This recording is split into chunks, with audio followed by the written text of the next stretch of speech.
Ay, magandang gabi mga boss, mga kamping, mga kabunyog. Alas 7 ng gabi po dito, no? Ay, salamat sa dumadagdag subscriber, no? Magbigay lang ko tayo ng ano rito. Kibuloy na naman. Ito, ano eh. Pakinggan natin, ha?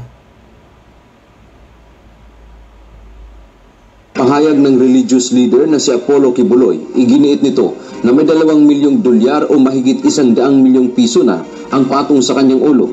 Dagdag pa nito, noon pang 2022 ay nagkasundo na ang pamahalaan ng Sinabi na nga yan, di ba? Wala nga yan. Invento mo lang yan.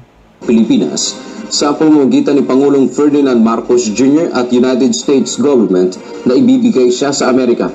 Nagkasabuatan na ang rehimeng Marcos at ang mga puting yan na naririto na hawak na ang liig ng ating bansa.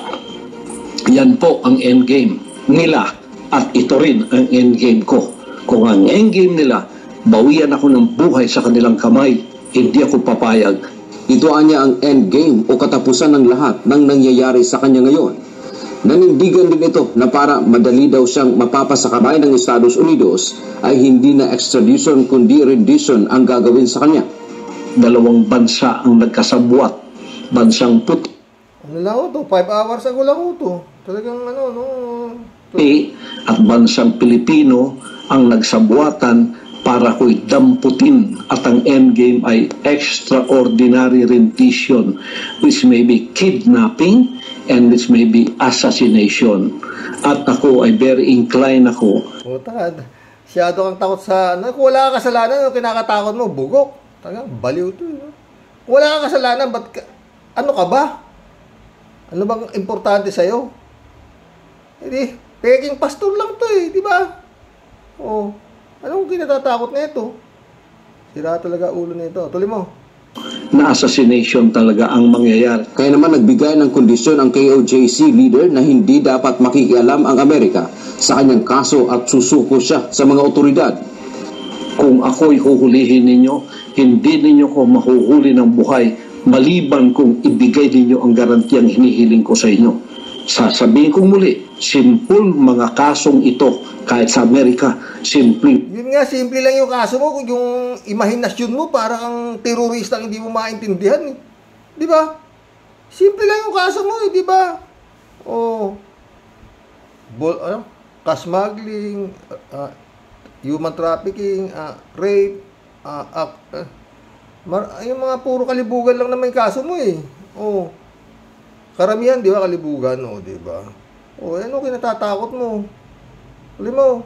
Yung mga kaso kasi puro kasinungalingan. Ayon naman kay dating Senador Laila de Lima, ang kondisyon ni Kibuloy ay delusyon lamang na nangangailangan ng sagot. Si Senadora Laila de Lima. Delusyon. Totoo, di ba? Delusyon. Parang, anyway, Secretary de Lima, Senadora de Lima, talagang lahat naman ng pagsasabi itong bugok na to, puro delusyon. Hindi ba, mga friend? Hawak niya kaluluwa. I am the owner of the earth. Meron akong mansion sa langit. Brilyante yung door na. Puro delusyon nga siya. Baliw nga ito eh. Oh. Kaya nga dapat dito kay Baliw, tuloy mo na yan.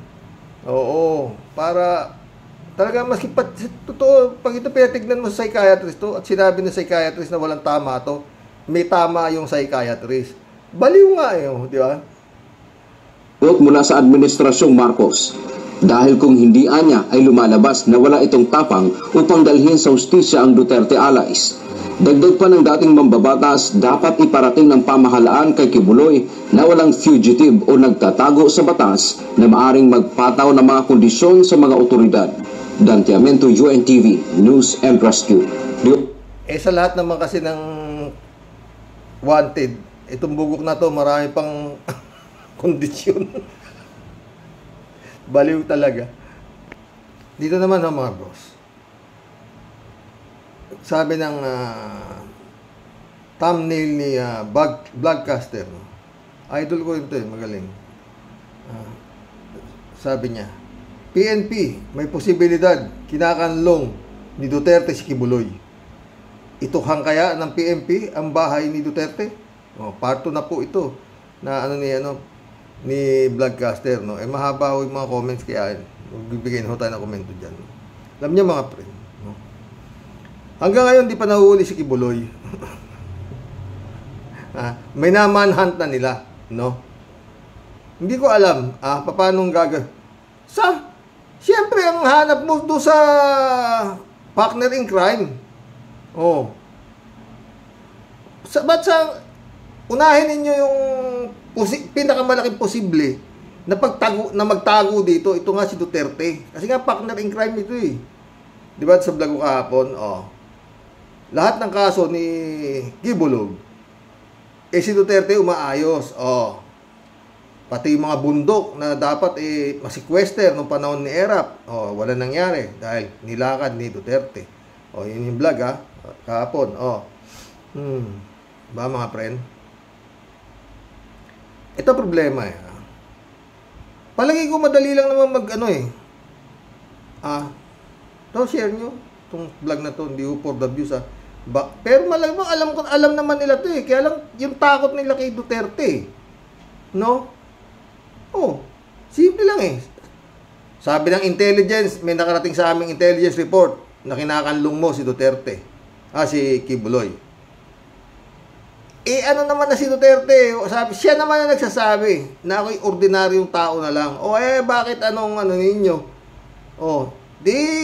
Issue nyo na search warrant yung bahay niya para makapasok kayo, para maging legal lahat ang pamamaraan ng paghahalughog nyo dito kay Kibulog na to.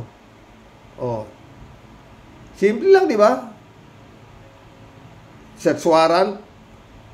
Alam nga namang hindi niyo makagawa ng search warrant, napakalaki nga ng posibilidad na, sabi nga ni Arlene Stone, mga 95% si Duterte ay nagtatago dyan paano nyo makikita kung ayaw nyo pasukin yung pwedeng pinagtaguan yan? Lahat dapat, kung talagang sabi nga ni Senadora Laila de Lima, kung talagang may pangil tong administrasyon nato ni Digong, ni Bongbong, talagang yun ang tirada ron di ba yan nangyari kaya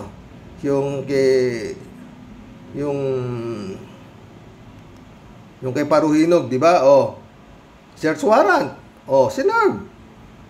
Napasok yung bahay. Na-serve. Yun. Patay nga lang yung mga pinagserban ng search warrant. Lumaban daw di ba? Pero may search warrant. Di ba? Ganun lang din naman ang gagawin dun di ba?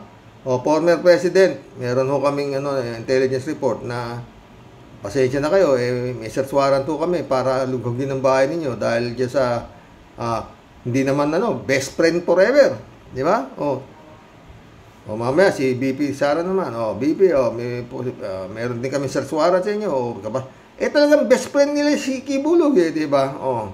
Ng pamilya Duterte, di ba? Saan pwedeng magtago yan? Mag-iikot man kayo ng ikot, halughogin niya yung buong Davao, hindi niyo makikita yan.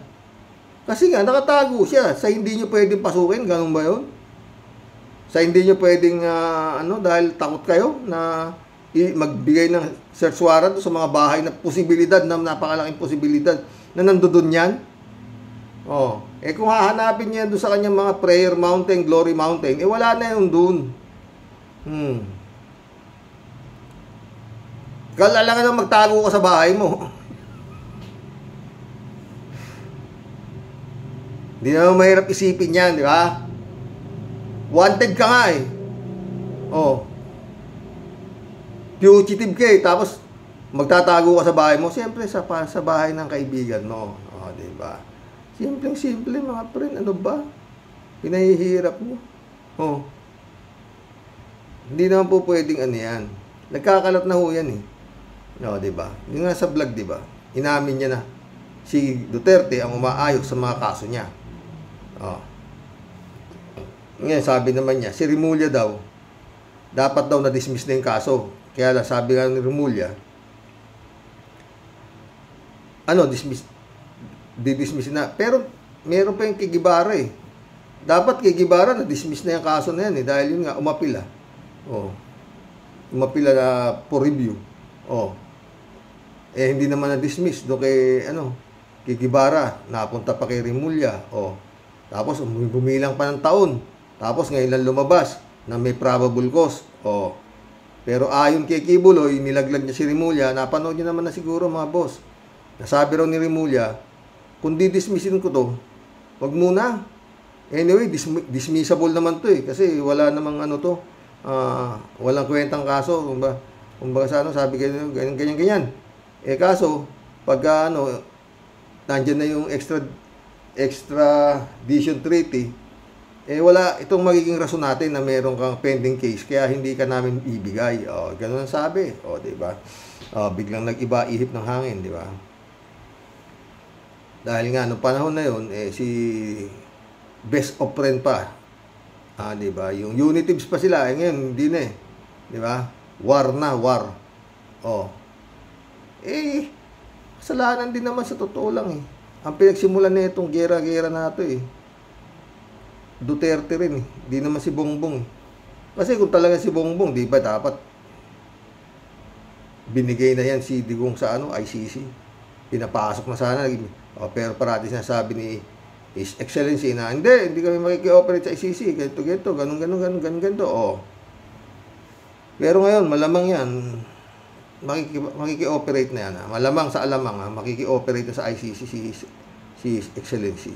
Kasi ginagawa, ginagago na talaga siya masyado. Nag-declare naman ng war on drugs si Bastido sa sa Davao, patay-patay na naman, di ba? Wala. Pag hindi naayos ni ni His Excellency to, wala mangyayari rin sa gobyerno. Guguloy lang siya, naguguloy nito. Harry Roque, wala rin tigil ng kangangak-ngak, di ba? Sa West Philippines Sea, di ba? Wala. Tingnan natin kung marami-rami pa tayong popcorn na mauubos dito sa klase ng takbo nitong mga to. Pero yun nga, kung talagang kukunin niya si Kibuloy, makukuha talaga. Warrant of arrest, tapos search warrant doon sa mga posibilidad. Siguro alam naman itong mga naghahanap doon halos 95% doon lang punta niyan kay Digong. Sabi na nga ni Arlene Stone, di ba? Saan ka pupunta? Yan ang iyong shining armor.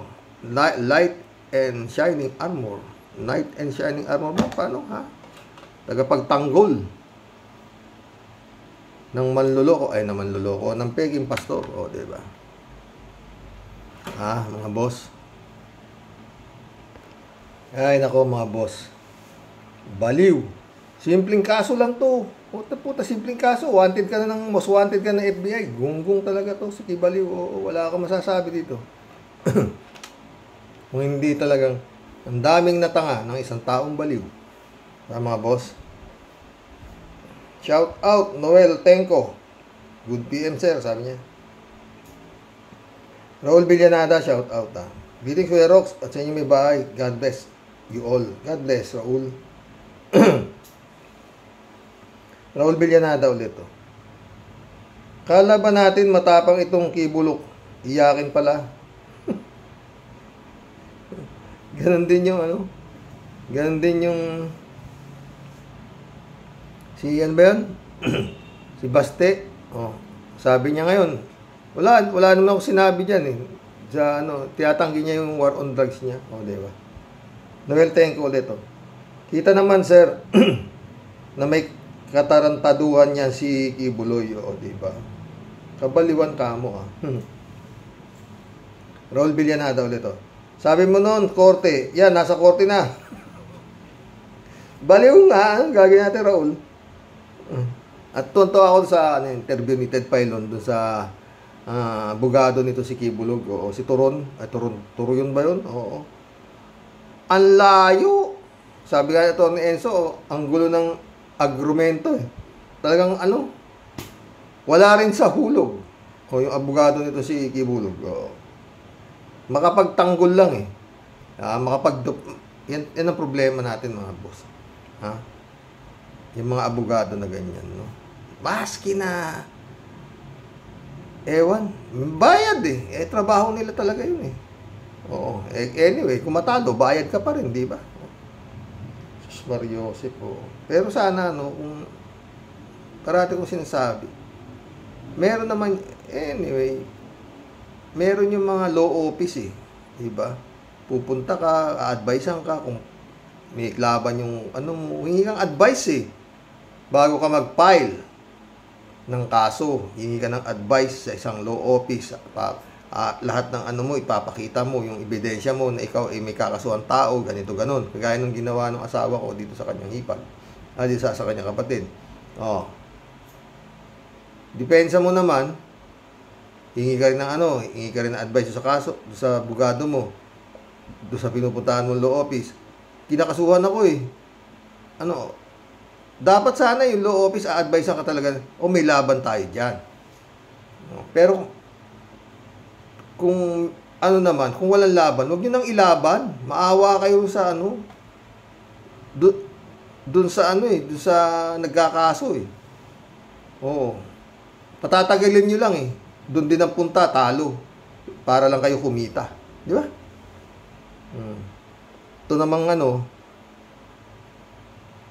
gaya itong kapatid ng asawa ko, yan, lumalaban. Kasi marami siyang kwarta eh.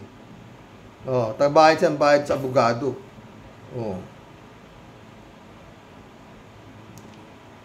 Buti yung abogado namin, kaibigan. Kaya hindi masyadong masakit, no? Pero yun nga, ewan kung saan bahala ng Panginoon, no? Gaya na sinasabi ko, dito sa lupa, meron kayong abogado, kayong mga walangya, no? Kayong mga impakto, kayong mga demonyo. Dahil sa dami ng pera nyo, nakakakuha kayo ng abogado. Pero sa langit, walang abogado doon. Kitang-kita yan kung naniniwala kayo talagang may Diyos at may karma. Kayong mga walangya kayo, no? Lalo-lalo na itong mga politiko na to. Oo.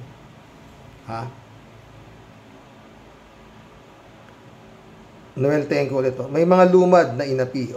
Yun. Yung inapi ni Kibulog din yun. May pinatay pa nga yata di ba? Lusot lahat eh. Raul Villanada. Nasanay kasi si Kibulog na siya ay above the law. The law applies to all. Alam mo naman sa Davao sila ang batas. Diba? Kita mo sinapak ni Sara na sheriff. May dala siyang court order yun court order to demolish. Pero wala, sinapak. Hindi nakapagkaso sa takot eh. Di ba? Jaime Villapando, shout out. Total, binabastos na ni Kibuloy ang ating batas at ang otoridad. I-shoot to kill na yan. Huwag nang umapila pa ang mga otoridad na sumuko yan dahil malala na saltik ng kaisipan yan. Patay tayo dyan. Welcome to the club, Jaime Villapando. Kayong mga senadores na tagapagtanggol ng pastor ninyong kriminal, sumama na kayo. Mahitang ulo nito Masama man ang pumatay ng kapwa, pero kung ang papatayin ay salot sa sanlibutan at kampon ni Satanas, marapat lang na unahan na. Di ba? Nagmalaki pa na hindi siya pauhuli ng buhay. Hindi ba malaking kabastusan yan? Totoo. Mga senadores, tignan ninyo ang kabastusan ng idol ninyo. Mga senador na tagapagtanggol ng pastor ng Diablo, hintay ninyo ang ganti ng mga botante sa susunod na eleksyon. Mismo. Pero Jaime dumidistansya na sila. Sabi na nila, sumuko ka na kasi. User shout out. Nagawa ni Kibuloy ang kalokohan dahil kay Duterte. Dalawa silang nagre-rape ng kababaihan. Ganun ba yun? Estrelita Hero shout out. Hello po, Sir Roque. Happy weekend po. Watching from Japan. Happy weekend, Estrelita. Kalat ni Baya, shout out Solid pa sa bakal, sabi ni Kalani. Shout out, Miss Akira Milus. May you have blessed Sunday. Ingat na. Shout out, Akira. Good evening, Karoke. Basukain mo na, Karoke, sabi ni Kalani. Jaime Villapando, sabi niya. Si Digong ang magpapapatay dyan kay Gibbs dahil malapit na siyang ikanta niyan. Pwede. Kakakanta na nga pati si Rimulya kinanta kasalanan. Parang sa salita ni Kibulog, si Rimulya ang gumarantiya sa kanya na madidismiss ang kaso na ito. Dismissable daw sabi ni Rimulya. Walang basihan, sabi ni Rimulya sa kanya. Pero hindi muna natin yan didismissin. Kasi, yan ang ating gagamiting depensa sa extradition treaty. Dahil sasabihin namin doon sa na may pending case pa. Kaya hindi ka namin pwedeng ibigay. Kaya approve kay Kibuloy. Eto na ngayon. biglang umiba ang ihip ng hangin, di ba? God moves in a very mysterious way. Kibuloy. Dapat alam mo yan di ba? Appointed. Saan ka? Tungaw ka talaga. Estrelita Heroes ulit Kaya gusto nilang iupo si Saramao para lahat ng kaso ni Pacquiao solve agad. Pwedeng pakialaman siya ng solve kagad. Pwede pakilamanan siya ng US, sabi ni Estrelita. Estrelita ulit spoiled masyado ni Digong si Pacquiao.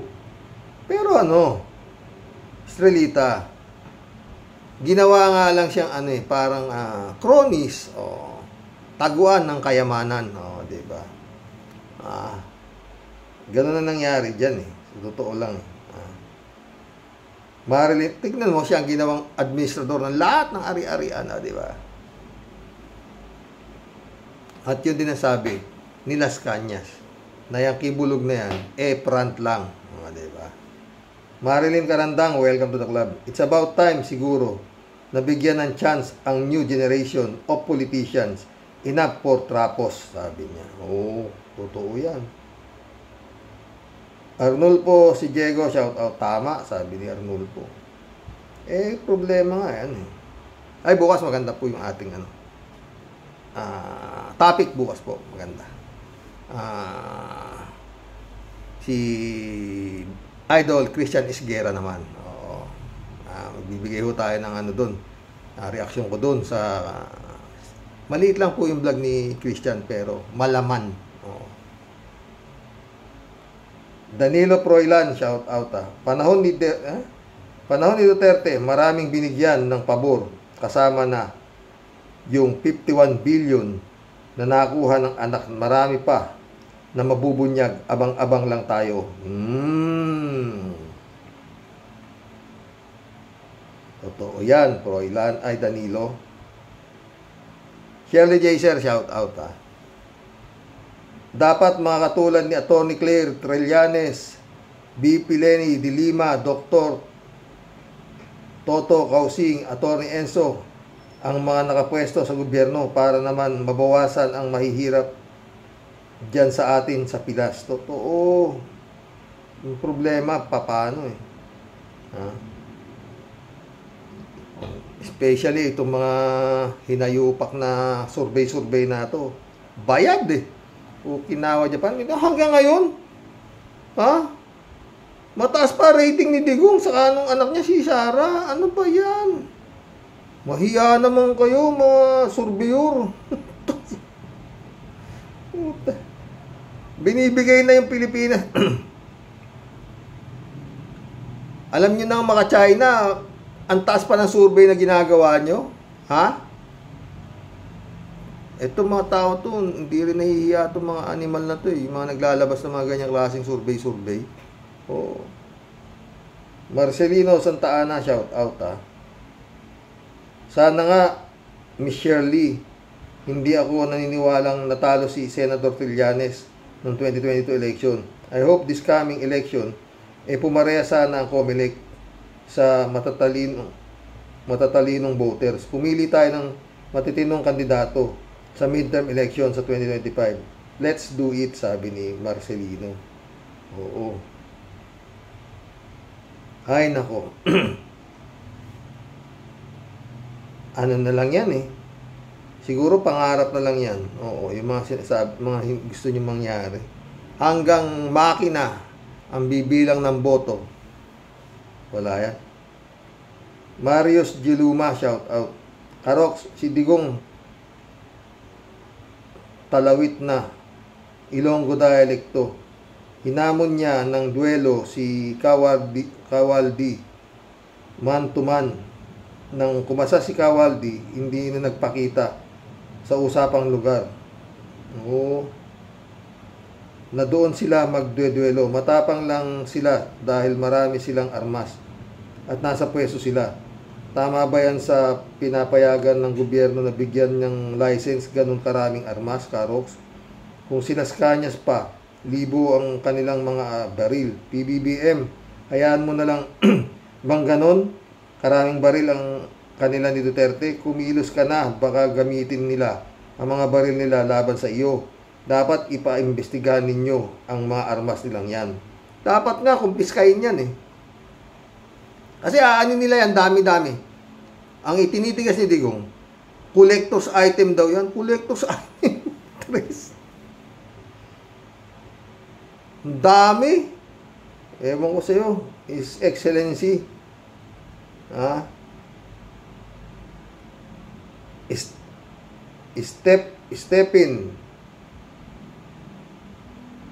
Stephen Alienza, welcome to the club. Doon yun kay Digong nagtatago. Sinabi na ni Bato, di ba ang isda sa bibig na huhuli. Marius Giluma ulit Ilalaglag na yan ni Digong. Malaking oportunidad ni Digong para makamal niya ang kayamanan ni Pacquiao. Kung ako kay Digong, likidahin ko na yan ng palihim. Baka madamay ako dyan na kung ano-anong pang ikanta niya. Hindi ba, Karox? Alam niya yan. Alam niya yan. Digong pa. Marcelino Santa Ana ulit Yaman ni Pacquiao, yaman din ng mga Duterte.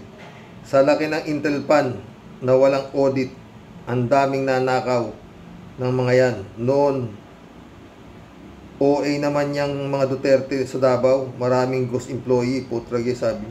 11,000 municipal employee sabi niya.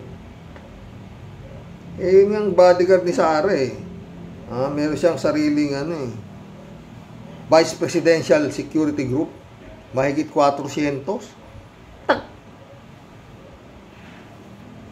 Sweldo lang nun, Okinawa, Japan. Ay, Federico Mandaco, shout out. Sa dami ng mga lupain na inakaso, sa dami ng mga lupain na inasikaso ni Duterte, talagang kahina-hinala kung bakit si Digong ang ginawang administrasyon ni Kibuloy. Administrador ni Kibuloy.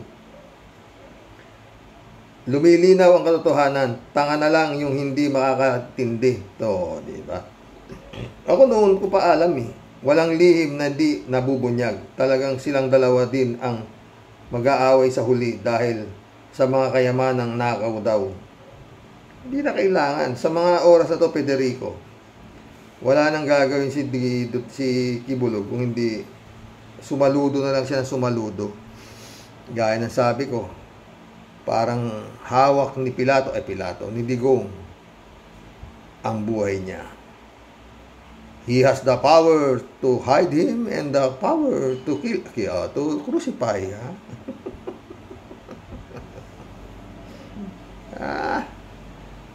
Ladies Anita ulit Ladies Anita, shout out. Good evening po, Sir Roque, at sa loving wife po at sa lahat ng viewers at subscriber mo po. God bless po tayong lahat. God bless, Ladies Anita. Ladies Anita ulit Naku, itong si Kibulok at Duterte shit. mag-best friend hanggang sa kriminal. Oh, partner in crime nga sila eh. Sabi ni Kibulog yan. Ladies Anita ulit, oh. Kahit mawalan ka ng buhay, Kibulok, kulang pa din kabayaran sa mga biniktima mo na magandang kinabukasan ang mga minor de edad at mga pinagbugbog niya. Dapat kumpiskain lahat ng yaman niya sa mga biktima. Lahat ng yaman niya sa mga biktima niya para kabayaran. Bigti ka na sa puno ng kamatis at yung pagtatago mo sa pinaka-worst na selda. Kung ako sa iyo, Kibulok, harapin mo na ang mga kawalangyaan mo para bago ka pumanaw, at least pinagsisihan mo na ang lahat para patawarin ka na ni Judas.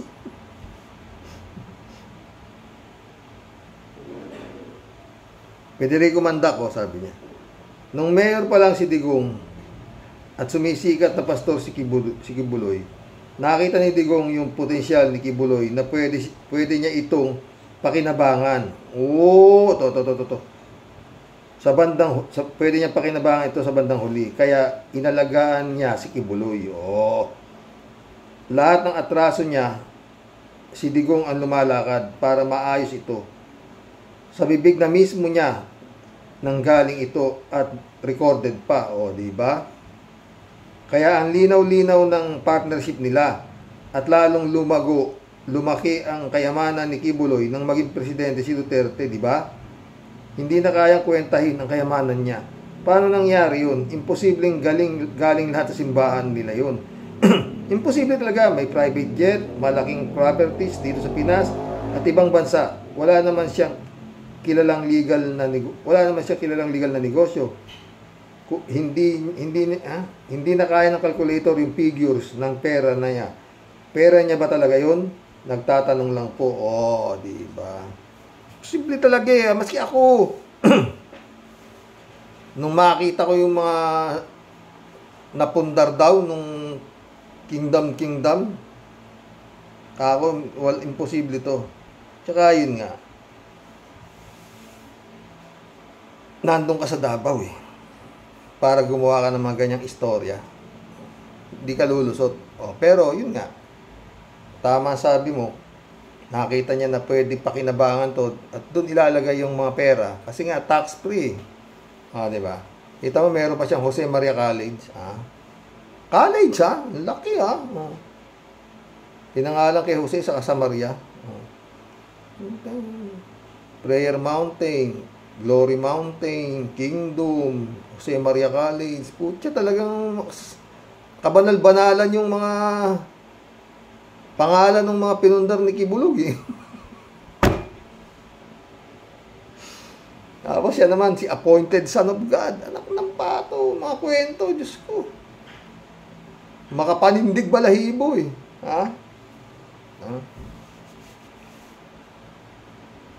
Ladies Anita, have a restful night po, Sir Roque, and to your loving wife. Good night. At sa lahat ng mga followers, viewers, at programa mo, araw-araw, more subscribers to come. Salamat. Sumagot si Kalatni. Good night din sa'yo. Sweetest of dreams.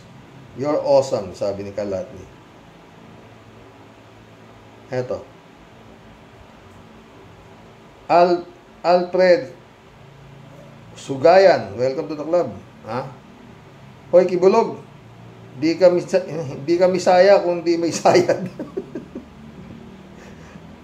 Panay kasi nungalingan sinasabi mo na para kang nag-iindoktrina ng mali. Totoo yan, Alfred. Baliw nga animal eh. Richard Ramos, shout out. No? Binobosohan niya si Saramaw. Nilagyan niya ng Palmolive shampoo ang edits niya para dumulas. Ano to? Hayop ka, manyakis, kibs ka. Baka Hill Jakul Mountain lugar ni Pastor. Hill Jakul Mountain. Richard Ramos ulit Naging bugaw si Pastor. Lahat ng vlogger ni Kibs nakatkim ng glory sa mga babae sa mountain. sa mountain niya, kaya Glory Mountain, at may cash na 50K sa mga vloggers niya. Hindi ko alam yan Richard Bagay, hindi naman mukhang tanga yung mga kinuha niyang vlogger, di ba? Parang magagaling naman. Oo. Alam niyo to kuminsan, mga boss. Ewan ko, no? Ang lalaki na subscriber nila. Maski na puro katangahan lang na yung mga pigsasabi.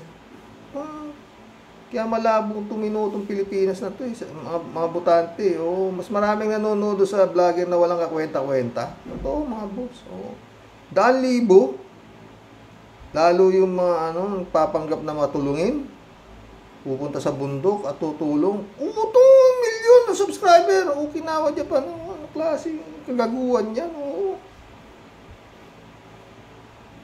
At ang views, putris, maabot din ng 500,000. Okinawa Japan. Bakit?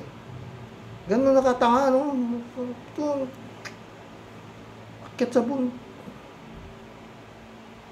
Tumatayo balahibo ko pag pinapanood ko yung mga hype na yun Kamusta ka? Kakamustahin mo, nakita mo na butas-butas yung bahay. Ang bubong pawid. Tapos kakamustahin mo, tapos naku, Diyos ko. Tuloy ko na nga to. Pag naiisip kasi Pugong Biyero. Masakit ang ulo ko. Milyon ng subscriber. Kinawa Japan. Ewan. Silvano Silva, shout out. Raid nila ang bahay ni Duterte. Tingnan natin kung may magagawa si Duterte. Kaya yun nga. Ang tanong, kaya ba nila? Silvana. Silvanus. Kaya nila. Yun dapat nilang gawin Kung saan-saan pa sila umiikot. Nagago lang nila sarili. Pelabo, shout out. Yung mga ari-arian ni Kibuloy kay Duterte yun, dami lang si Pacquiao. Kasi hindi mag-question property niya kasi kulto. Kulto nga, libre pa tax. Hindi niya basta gagawin administrator si Digong kung kay Pacquiao lihitin mo yan. Totoo yan, Pelabot. Diba? Galing talaga kayo Oo. Tsaka ang dyan mga pre. Walang kamag-anak si Kibulog. Nanay, mga kapatid niya, saan sila? Dapat sana mga kapatid niya, nakapicture doon sa kanyang naitayong kingdom. Wala Di ba? Puro si Pacquiao lang ang gaganon doon sa kingdom di ba? Yun dapat sabi nga nitong sila, mga kapatid daw niya si Pacquiao, mga pastor din. Ba't wala sila doon sa kingdom? Diba? New subscriber, God bless. God bless, Richard Ramos. No skip ads, sabi niya. Sarap makipagkwentuhan sa mga commentator ko. Para na akong nakapag-live, di ba? Cassandra Daisy, shout out. Mate, may tumpak ka naman, Sir Rox. Tama ang analysis mo na galing kay Las Cañas na si rapist na Kibuloy ay front lang ni Digonggong. Kaya iyak si rapist Kibuloy kasi na-realize niya na hindi siya Diyos. Ang tunay na Diyos niya ay si Tatay Digong. From Kingdom of Jesus to New name, Kingdom of the Dutertes. Alam mo, Cassandra, alam niya yan na siya ay isang, sabi nga nag-interview sa kanya, manloloko. Librado Ludovico, shout out Blessed morning po, Karoke, and to all Rocky Warriors watching from Edmonton, Alberta, Canada. God bless po, stay safe and healthy, sabi niya. Correct ka, Karok. Si Digong ang Poncio Pilato ni Pacquiao Kibaliw. Tapos na ang maliligayang araw mo. Susunod na ang paghuhukom mo. Leching yawa ka, kwe. Yun nga, hawak siya ni ano ngayon. Huwag siyang luluko-loko. Diba? Mga ganun lang yun, di ba? Marilo Pabianak, shout out. Good evening po, Tay, at sa mga ka-warriors. Tamang duda nga po talaga, Tay. Imposible na ma-achieve lahat ni Kibs ang kayamanan niya kuno. Nang dahil sa panlilimos lang ng mga members, yung mga koleksyon po ng mga members, yun ay ginagamit lang ni Kibs na for maintenance lang ng kingdom niya. Oo. Pero yung lahat ng building at properties at may somebody na involved. Oo, di ba? Kapag nagkagipitan na po diyan, di malayo na ipaligpit yan at cremate na lang tapos isabog ang abo sa dagat Davao. At least mababawasan ang problema ng nag-appoint sa kanya. Isa din po si Doc Toto Kausing ang di naniniwala na kay Kibs yung mga kayamanan na yan. Imagine po, pinapapatay ang mga lumads at bibili yung lupa sa 5 pesos lang per square meter. Yung masabi lang na binili kahit maliwanag na salbahing ginawa talaga. Kaya hintayin na lang po natin ang kahihinatnan niyan sa pagsunod niya sa lahari ng Davao. God bless po, Tay, and to all our warriors. God bless. Marilo Pabianak ka.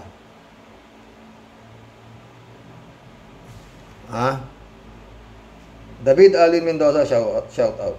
Karox, at sa mga Rocky Warriors, good evening po. Talagang partner in crime sina Pacquiao at Digongong. Kaya ang laking pagkamali ng mga Pilipino na nailuklok sa pagkapresidente, yung ugok na si Digong na yan. Pero pasasaan po ba at matitigok na rin po yan? Tignan niyo po naman kung kumilos niya ngayon, laging may alalay. Nasobra na siguro ng fentanyl. O hindi pa nasasaksakan ng pampabata niyan sa stem cell. Baka din po ayaw ng tumalab dahil luto na ng fentanyl yung buong katawan niya. Ano't ano man po, magbabayad pa din siya sa mga kasalanan niya sa mga Pilipino. God moves in a very mysterious way. At naniniwala po ako sa kasabihan na yan. Parehas tayo, my friend. Ferdinand San Juan, shout out. Good evening po, Karox. God bless po. God bless. Ferdinand. Elizabeth Iscare, shout out. Good evening, Sir Rox. Akala kasi nitong Kibuloy na manyakis na hawak niya ang lahat at malakas pa din siya at malakas pa din si Digong. Kaya di akalain itong manyakis na Kibuloy na mangyayari itong magkaroon ng warrant sa kanya. Above the law kasi ang akala niya sa kasarili niya. Kaya galit na galit sa gobyernong ito kasi akala niya si BBM ang may pakana nito at kasabwat daw FBI. Sira talaga ulo nitong manyakis. At yung krimen niyang ginawa sa iba isinisisi. Gago talaga. Kung wala kang ginawang kababuyan sa mga dami mong biktima, di ka magkakaso tapos si BBM pa ang sisisiin mo. Hoy, di kami bobo na katulad ng mga member mo. Totoo, no? Ted, shout out, Ted. Always BBM, pero walang forever. Yun lang. Ted ulit, oh. Anong klaseng ribulto ang gagawin kay Kibuloy Karaoke? Yung bang may nire-rape siyang babae? Pwede. Nakita mo yung ano saan? Yung Ginebra San Miguel, si San Miguel Arcangel tatagain si Satanas, ganon. Pwede kaya yon? Pero si Satanas naman ang lumalapang ganon sa demonyo talagang putas. Ted ulit, oh. Mas masahol pa ang kaso ni Pacquiao kumpara kay Trump. Oh, di ba? Ted ulit, oh. Kung hindi lang naging kriminal si Kibuloy sa US, di naman siya kilala doon Sino ba si Kibuloy sa Amerika? Sikat lang siya dahil kilabot na kriminal. Ang pinapatay niya ay ang pinapatay niya ang kinabukasan ng mga sawimpalad ng mga kaluluwa ng kanyang miyembro. Ang langit niya ay impyerno. Ang kaligayahan niya ay pagdurusa ng mga tao. Siya ang Diyos ng mga demonyo.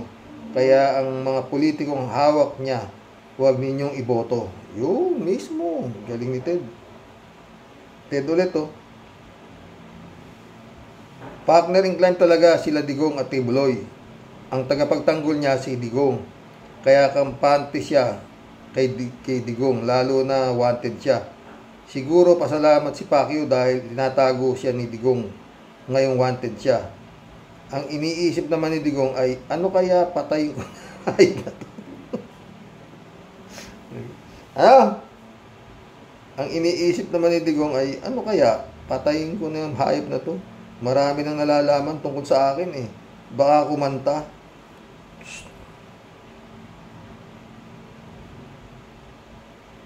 Marco Slocan. Welcome to the club. Ang galing ni Atty. Claire, highly senatoriable. Sana support natin mga leader na may ganitong kalibre. Totoo. Ang dami. Oo. Friend Shervin Sapeda, shout out Christian Sen, shout out sa inyo mga boss. July 7 Alcantara. Friend Amy Bingson, shout out. Dolor Garcia. Bilinda Magtangog, shout out sa inyo mga friend. Oo. Sabi ni Tia Delio. Mapagpala at magandang buhay po. Magbati na impong basyang Team Tia Deli sa lahat po ng aking mga Karaoke Warriors the Great. Sa content mo po today, Sir Rox, ang mga tulad po ni Atty. Castro, ang isa po sa dapat na nakaupo sa hanay po ng ating mga magigiting daw po na senador. Class po ng mga bunyog team to Kausing at Atty. Enzo, ang mga tunay pong may pagmamahal at pagmamalasakit sa bayan. Durian City Power should be over and matapos na din po sanang lahat ng mga kibulok drama para makapag-move on na po ang Pilipinas sa sobra na pong nakakasukang ganap. Sorry po sa mga sir, pero ipag-ubaya na lang po natin sa mga pulis, patola at sundalong kanin ang paghuli sa mga kawatan. There you go. Ewan, Glenn Shervin. Al-Ulalia, shout out Ang kasamaan at kasinungalingan kailanman di magwawagi. Umubra ang kasamaan kay Duterte sa administrasyon niya, pero nang hindi na siya may sasalba ng bulaang Pastor Kibuloy sa kanyang kabuhungan dahil malapit na din ang katapusan ni Duterte. Hello ICC, good day Sir Rox at Kawarios. God bless Al-Ulalia. Ang tagal naman ng ICC kasi. Pero sabi ni former Secretary Llamas, this June, how many months na lang, di ba? Lily Chang, shout out. Meron din yan inangking indigenous owned land na pinapatay niya ang leader ng Lumad. Dinismiss din ng Davao Prosecutor ang reklamong murder doon sa kapitan ng barangay ng mga Lumad. Pero baka naman inutusan ni Digong na kunin ang mga lupang yan as part of their acquired asset by the godfathers of Davao. Xerox, meron ka pang nakaligtaan pahayag ni Kibuloy na gusto niya daw sana ma-dismiss na yung kaso. Total dismissable naman daw yung rape case niya, pero sinabihan daw siya ni Rimulya na huwag daw muna. Ayan daw na dito siya kunyari lilitisin para harangan ang extradition ng FBI. So ibig sabihin may sabuatan sila, at tama rin ang hinala ko, kaya walang nangyari sa mga kaso ng mga bata ni Digong dahil sa kagagawa ni Rimulya. nakasabwat ng utusan siya ni Duterte. Kaya tuloy sila Pacquiao, Bantag at Tebes ay hindi mahuli-huli dahil sa kumpas ng amo ni Rimulya. Unti-unting nahuhubaran na ang mga kasabwat as the conspiracy theory been revealed. Totoo, tuloy ang kwento ni Pacquiao pero iba ang theory ko. Telenovela ito ng Pilipinas habang ang mga tao ay nanonood lang at nag-i-enjoy. For me, Marcos ang direktor at siyempre may bida at kontrabida. The series of Made in Malacanang, Martyr or Murderer. Popcorn pa nga dyan, itutuloy abangan ang susunod na kabanata. Mismo, Lili Chang. Kaya nga ito sabi ko nga biglang diba, nagbago. Talagang kampi si Rimulya dyan, kay Digong na yan, at saka kay Kibulog na yan, nag-away-away na, saan siya pupunta? Diba? Abandon ship ka na, Rimulya. Kagaya rin ng ginagawa na itong mga ibang tagapagtanggol ni Kibulog. Abandon ship na rin sila, diba? Si Bato, wala ka na rin maririnig mo, diba? Wala na. Naglalayuan na sila sa bantot ni Kibulog, diba, mga friend? Manuel Tempra, welcome to the club. Sir, pati si Digong, magbabaril din yan, kaya bantayan tapos na. Ito. Edelberto Asuncion, shout out Yan.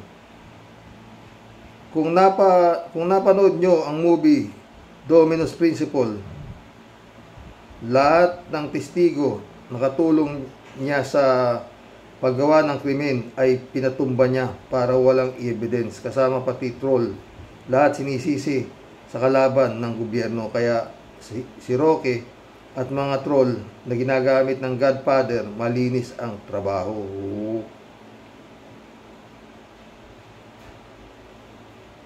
Beng Camposano, shout out sabi niya, mali kasi silang tansya, kasi kala nila pag nanalo si PBBM ganun din proteksyonan siya sa mga kalokohan at kababuyan niya. Kung si Sara nanalo, naku, mamamayag pagpalalo yan. Totoo.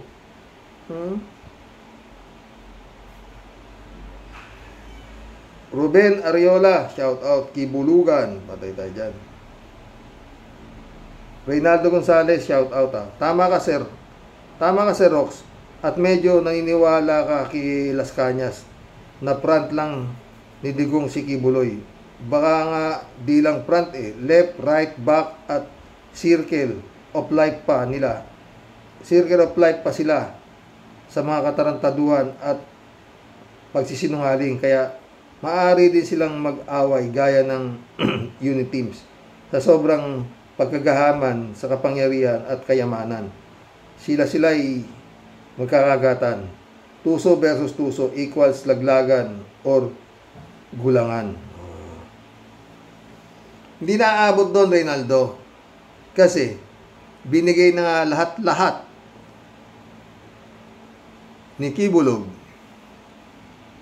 ang karapatan administrador sa lahat daw ng ari-arian daw niya. Diba? Sancho Panza de la Brocha, shout out 3JC Hope, shout out.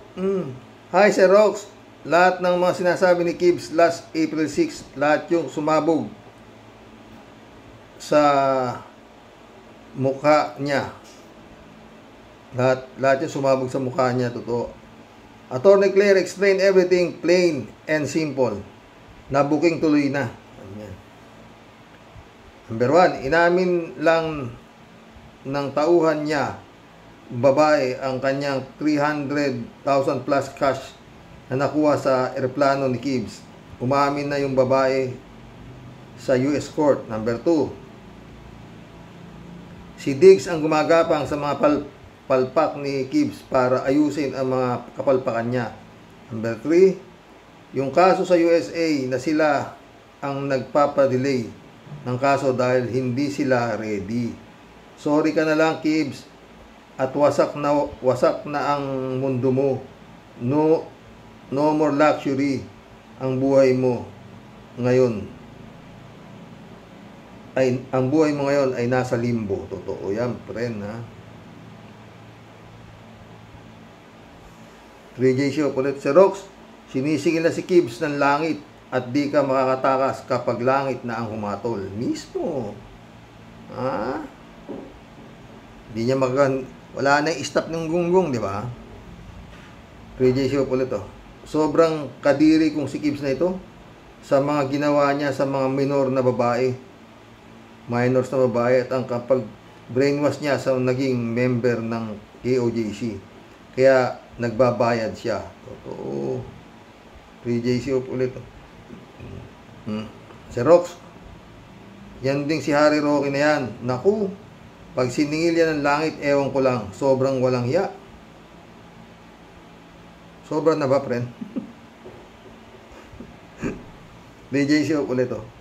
Alam mo, si Rox, doble-doble na ang nervyos na nararamdaman ni Kibs. Tawa-tawa ka dyan, ha?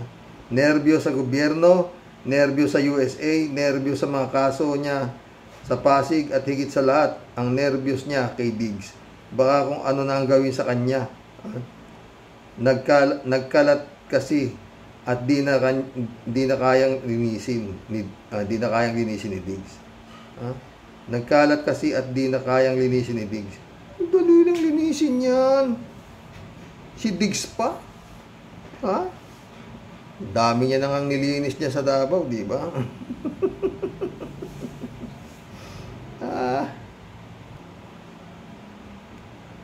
Teresa Marie, shout out. Should be lifetime imprisonment. O, di ba? Ben Campuzano, shout out, ha. Nagkamali kasi ang mga DDS na si BBM ang pinanalo nila. Kala nila mapoprotektahan pa sila ng Pangulo. Pinoproteksyon na naman, Beng. Kaso, binabalahura nila eh. Anong gagawin ni Marcos? Ngiti-ngiti lang di ba? Pero talagang di ba? Arlene Tayam, shout out na ka. Tama ka, tatay. Correct ka dyan, tatay, sabi niya. Sa tuso at kademonyahan ni Digong, magpapaisa yan. Ngayon, tinatantyan ng demonyong Digong na yan kung kailan na lang ang buhay mo dito sa mundo. Kaya pag naipit na yan sa sitwasyon, simenteryo ang bagsak mo, kibaliw na yan. Simenteryo? Baka nga hindi na nga lang wala, hindi namin alam. Maganda lang sasagutin Digong dyan. Sige, hanapin ninyo kung nakikita ninyo. Diba? Ben Campuzano ulit, Nagkamali kasi ang DDS na si BBM ang pinanalo nila. Akala nila protector. Nabasa ko na to. Arlene Tayam ulit, tama ka, tay. Lagi daw yan niririgaluhan ni rapist na kibulig si Digong nyo. Digong ng mga fresh na babae tulad ng virgin pa. Jun Lagon, my friend, shout out, Good day, Manong Roque.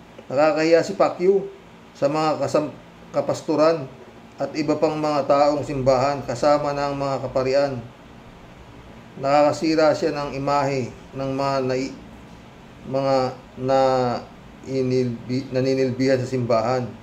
Baka isipin ng mga tao lahat ng pastor gaya ni Kibulok. Hindi naman siguro, friend Jun. Although maraming ganyan na pastor. Ang tawag ko nga dyan, pastor-pastoran di ba? Kumikreate sila ng nakapangaloko sila marami-rami na, ayan ako, friend Jun. Buti nga, naging friend kita sa totoo lang. Dami, ganyan ewan nga ba kasi, ewan ko, friend Jun, sa totoo lang Napakadaling maging pastor Kita mo yung mga iba galing pa rin sa preso, paglabas sila, doon sila raw tumino, the house, gatayo, magiging pastor na sila. Sasama sila sa isang kongregasyon at ayun na, pastor na ang tawag doon sa dating kriminal na pinagbago raw siya ng maraming kwento di ba? Tapos magngangaka ngayon yung preso doon sa ibabaw ng pulpito. Ako ay dating mamamatay tao, ako ay dating adik, pero nung ako'y nakulong, nakilala ko ang Diyos, ngayon eto na ako. Praise the Lord. Hallelujah! Sabi ng ewan ko lang. Ang hina ng pananampalataya di ba, friend June?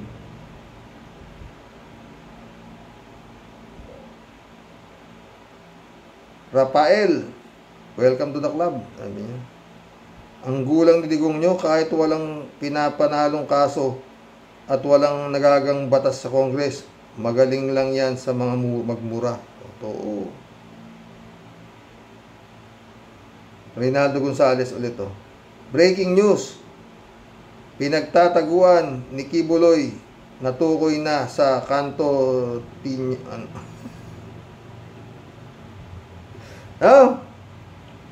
Breaking news. Pinagtataguan ni Kibuloy natukoy na sa Canto Tinio Street. NBI, tandaan nyo na Okay na Japan. Oy, mission accomplished mga pre na. Nakapaglibang na naman tayo. Oy, nabot tayo isang oras Brother Elias Isyo, shout out Mirna Regalado, Adorasyon Di Maranan, shout out sa inyo mga boss. Eman Escalona, Boyong Kong Balong, shout out. God bless po. Hanggang bukas po muli. Oy, holiday bukas dito mga boss.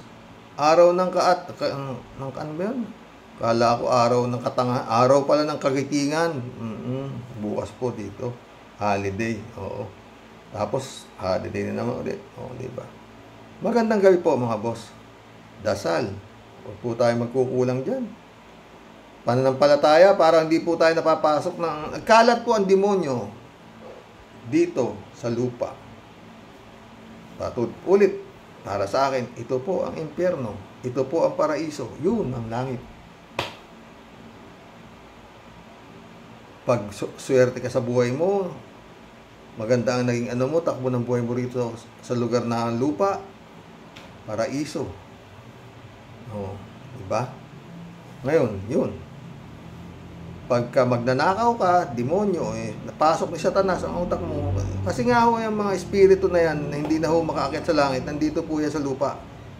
Para sa akin, nandito po yan sa lupa. At wala akong iniisip yung mga hayop ng demonyo na yan, na mga espiritong masasama, kundi pasukin ang utak ng mahina ang pananampalataya sa Diyos. Yan po ako, hindi po ako pastor, pero yan po ang aking paniniwala. Bakit? Kagaya ng mga biglang naghurmentado, pinasok ika ng demonyo ang utak. Diba? Maraming ganyan Sa Russia ba yun? Biglang may namaril, dami yung namatay.